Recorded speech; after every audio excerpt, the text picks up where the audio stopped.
everybody! Welcome to Rachel's Room, where every Thursday I answer your questions. I just put my tummy fat in my pants. What's your drunk name? If you don't know what I'm talking about, search it on YouTube. Okay, YouTube's a glorious... Oh, this laptop's cold on my lap. Okay. Oh, it's just cold. You're going over here. Manageables. Alright, so it's a Jenna Marbles video, naturally. So my drunk name would be MissRBaller. Rachel is actually the only thing my mom would ever rhyme my name with because Rachel actually rhymes with nothing. I know right now you're sitting there trying to rhyme my name with something, but you're going to fail because Rachel rhymes with absolutely nothing. So my mom would go, Rachel, Bachel, puddin' pie, and then kiss the boys and made them cry. But Bachel is always what she would rhyme things with. Do you like Nutella or peanut butter better? Let me blow your minds. Nutella, peanut butter.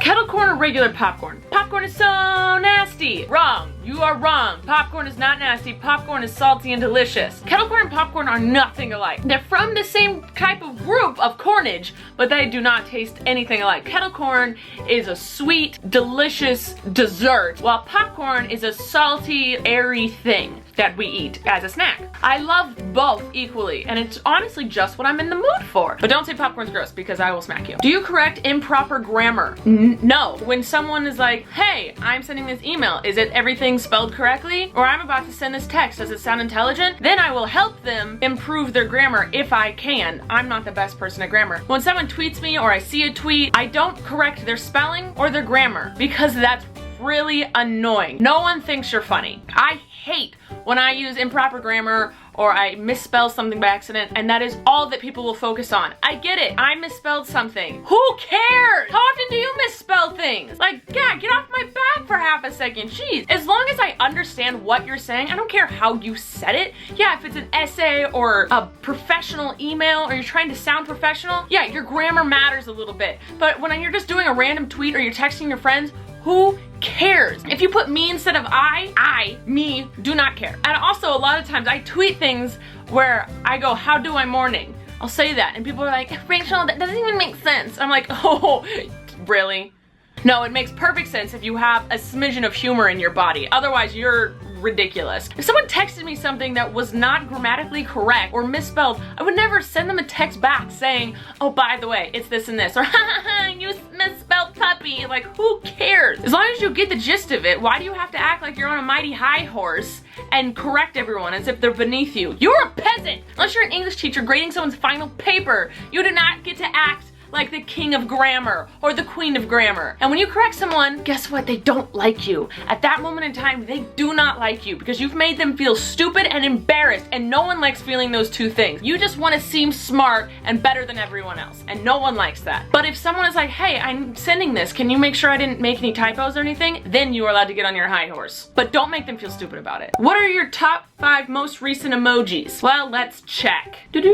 Wow, these define my life quite well. You got the kissy face because the sassy nail did. The top hat, because I actually have no clue why the top hat is there. Anger, and I don't know what this one's called. It's like the blue head with the teardrop. I don't quite know what that one is, but it looks worried to me. These explain me and my family quite well, actually. I'm satisfied with my top 5. You've got love, sassiness, magic, anger, and worried. I hit all of the emotions. I am wonderful. Do you hate it when you walk outside and someone throws a fridge at you?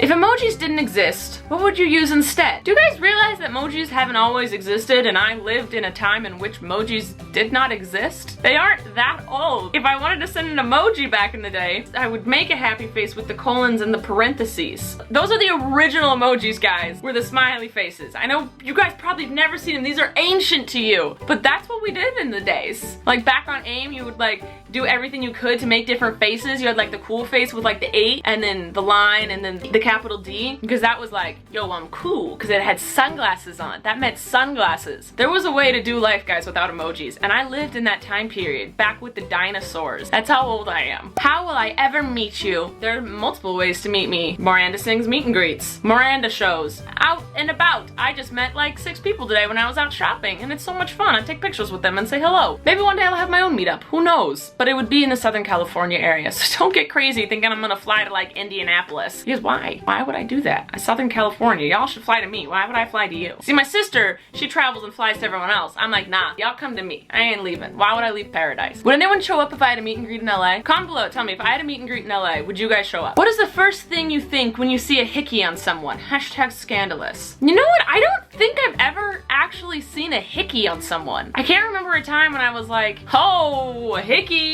One time my friend wore a turtleneck and then another friend came up to me and said she's wearing a turtleneck because she got a hickey, and my first thought was, who gave her a hickey? I don't think hickeys are in anymore. That's not really what happens in this day and age. I guess unless you're like 16 and like that's as scandalous as you get. I don't know, I think I'd see the hickey and go, she is probably self-conscious, or he is probably self-conscious about that hickey. I think I'd feel bad for the person because they probably are not proud of it. I guess, I don't know. Are people proud of hickeys? I don't know what happens these days and ages. All right, that's all the questions we have for today. Please comment below and leave your questions for next week so I may answer them on next week's Rachel's Room. Also, you can tweet me the questions using the hashtag Rachel's Room. Like this video if you liked it. If you didn't like it, like this video. Maybe if I just tell you to, you will.